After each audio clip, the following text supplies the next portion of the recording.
अस्सलाम वालेकुम मेरे प्यारे प्यारे व्यूवर्स, कैसे हैं आप सब लोग। उम्मीद करती हूँ खैरियत से होंगे। मेरे प्यारे प्यारे व्यूवर्स, आज मैं आप लोगों के साथ चरसी दाल माश की रेसिपी शेयर करने वाली हूँ। लोधरा की मशहूर दाल माश की रेसिपी ऑथेंटिक रेसिपी है। जो मिसालें मैं आप लोगों के साथ शेयर करने लगी हूँ, यही यूज़ करके आप होटलों से भी ज़्यादा बेहतर घर में दाल बना सकते हैं। तो रेसिपी स्टार्ट करने से पहले अगर आप मेरे चैनल पर न्यू है तो फटाफट चैनल को सब्सक्राइब कर दें, और अगर आपने अभी तक वीडियो को लाइक नहीं किया तो वीडियो को लाइक कर दें। तो चलिए रेसिपी बनाना स्टार्ट करते हैं। तो इस रेसिपी को बनाने के लिए मैंने 2 कप दाल माश ले ली है, मतलब कि सफ़ेद दाल। इसको आपने भिगो के नहीं रखना। ये देखें आपके सामने, इसको आपने अच्छे तरीके से साफ़ करना है और उसी टाइम आपने धोना है, अच्छे तरीके से धो लेना है। ये देखें मैंने अच्छे तरीके से इसको धो लिया है 3-4 पानी में। अब इसके लिए हमने पानी बॉईल करना है। ये देखिए मैंने पैन चूल्हे पे चढ़ा दिया है और मैंने पहले से ही पानी गर्म कर लिया था। तकरीबन आपने 1.5-2 लीटर पानी ले लेना है। हमने ज़्यादा दाल को नहीं गलाना, हमने साबित दाल रखनी है, क्योंकि साबित दाल जो है ना, इसी चरसी दाल का एक जो है ना हिस्सा है। इसी से इसकी खूबसूरती होती है और इसी से इसका टेस्ट आता है। तो फटाफट चलें हम दाल को बॉईल करना स्टार्ट करते हैं। तो ये देखिए मैंने गर्म पानी में, मतलब कि मेरा पानी बिल्कुल बॉईल था, तकरीबन 2 लीटर पानी लिया था मैंने। अब इसको मैं ढक्कन लगा के रख दूंगी और इसके ऊपर ये जो वाइट कलर की झाग आएगी ना, इसको आपने उतार लेना है। ये झाग उतारना बहुत ज़रूरी होता है, क्योंकि फिर कलर दाल का अच्छा नहीं रहता। अगर आप ये झाग उतार लेंगे ना, कलर भी अच्छा आएगा और टेस्ट भी अच्छा आएगा दाल का। दाल की आपने झाग अच्छे तरीके से उतार लेनी है।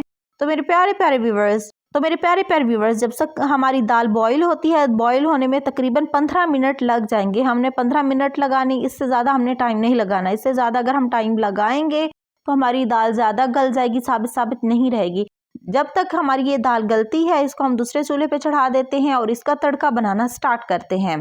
इसका तड़का बनाने के लिए आपने 1 कप या पौना कप तेल इसके अंदर डाल देना है। फिर इसके अंदर 1 दरमियाने साइज का प्याज काट के मैंने इसके अंदर डाल दिया है। प्याज को हमने थोड़ा सा वाइट रख के ना, इसको मतलब कि अलग हो जाए, ऑयल के अंदर थोड़ा सा फ्राई होना स्टार्ट हो जाए। फिर इसके अंदर साबुत लाल मिर्चें डालनी है, लाल मिर्चें डाल देनी है। लाल मिर्चों को भी हमने तड़का लगाना है। तो देखिए, ये देखें हमारी दाल को तकरीबन जो है ना 10 मिनट हो चुके हैं और ये तकरीबन आधी गल चुकी है।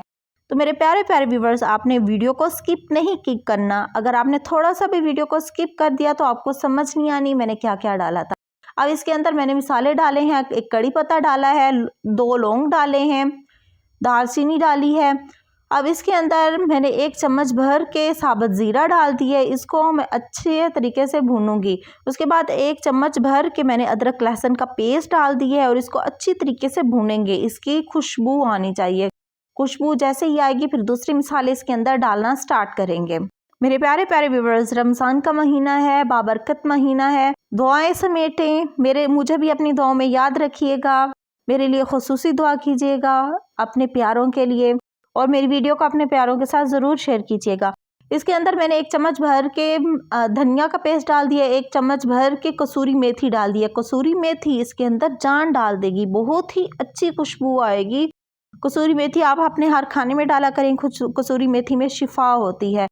और इसके अंदर 1 चम्मच भर के कुटी हुई लाल मिर्चें डाल देनी है, आधी चम्मच हल्दी की डाल देनी है, 1 चम्मच भर के कश्मीरी लाल मिर्च पाउडर डाल देना है। अब इन मिसालों को हमने अच्छे तरीके से भूनना है 1 मिनट, तकरीबन 1 मिनट आपने ज़रूर भूनना है, ताकि मिसाले हमारे कच्चे ना रहें। 1.5 चम्मच भर के आपने इसके अंदर नमक डाल देना है। और याद रहे कि हमने दाल बॉईल करते वक्त नमक उसके अंदर नहीं डाला था, इसलिए मैंने 1.5 चम्मच नमक इस मिसाले के अंदर डाला है। ये देखें अब इसने पानी छोड़ना, ये देखें अब हमारे मिसाले ने ऑयल छोड़ दिया है। अब इसके अंदर 2 अदद टमाटर लिए थे, वही काट के मैंने इसके अंदर डाल दिए हैं। टमाटर डालनी है, फिर उसके बाद थोड़ा सा पानी डाल देना ताकि हमारा मिसाला जले नहीं। अब जैसे ही ये टमाटर मिसाले के अंदर घुलते हैं, फिर हमारा मिसाला तैयार हो जाएगा। तो मेरे प्यारे प्यारे व्यूवर्स, ये देखें हमारे मिसाले ने ऑयल छोड़ दिया है। ये देखें कितनी तरी आ गई है इसके ऊपर, बहुत ही अच्छा लग रहा है, बहुत ही अच्छी खुशबू आ रही है, मैं आपको बता नहीं सकती। इधर से ये देखें हमारी दाल जो है ना, ये भी अच्छे तरीके से गल चुकी थी। इसका जो एक्स्ट्रा पानी था, ये देखें तकरीबन इतना बचा था, ये मैंने निकाल लिया था। अब अगर आप चाहते हैं कि आपकी दाल के अंदर थोड़ा थोड़ा पानी हो तो आप ना निकालिएगा, मैंने तो निकाल लिया है। ये देखें अब ये जो मैंने मसाला बनाया था, मसाला इसके अंदर डाल देना है। मसाला डालने के बाद इसको अच्छे तरीके से मिक्स करना है। फिर पैन को भी हमने ज़ाया नहीं करना। पैन के अंदर वो जो दाल वाला पानी था ना जो मैंने निकाल के रखा था, वही पैन के अंदर थोड़ा सा डाल के ना, पैन का सारा मसाला उसके अंदर डाल के ना, इसको अच्छी तरीके से हमने पैन वाले मसाले को वेस्ट नहीं करना, इसका पानी इसके अंदर शामिल कर देना है। पानी शामिल करने के बाद इसको हमने तकरीबन 5 मिनट पकाना है ताकि हमारा मसाला जो है ना दाल के अंदर तक चला जाए और इसका जायका और खुशबू दाल के अंदर से आए और बहुत ही मज़ेदार लगे। तो मेरे प्यारे प्यारे व्यूअर्स, ये देखिए माशाल्लाह सुबहान अल्लाह, क्या धुएं हैं। हमारी चरसी दाल बन के रेडी हो चुकी है। बहुत ही अच्छी खुशबू आ रही है, रोज़ा है और मुंह में पानी आ रहा है। इतनी मज़े की ये दाल बनती है, आपने ज़रूर बनाना है अपने घर में, क्योंकि रमज़ान है। रमज़ान में हर किस्म की रेसिपी चलती है और ये जो है ना, जब आप जो है ना फ्राई चीज़ें खा के और जो है ना गोश्त वगैरह खा के तंग आ चुके हैं, तो ये आपने दाल ज़रूर ट्राई करनी है। तो मेरे प्यारे प्यारे व्यूवर्स, ये देखें हमारी दाल देखें साबित पड़ी है और अच्छी तरीके से गल चुकी है और इसकी प्रेजेंटेशन चेक करें, बहुत ही अच्छी है। तो अगर आपने वीडियो को अभी तक लाइक नहीं किया तो वीडियो को अभी तक लाइक कर दें और जो है ना इस वीडियो को अपने प्यारों के साथ शेयर कर दें ताकि वो भी ये बनाकर खा सकें। तो इंशाल्लाह ताला अब नेक्स्ट ऐसी अच्छी वीडियो के साथ मिलूंगी। तब तक आप अपना ख्याल रखिएगा, मुझे अपनी दुआओं में याद रखिएगा। अल्लाह हाफिज़।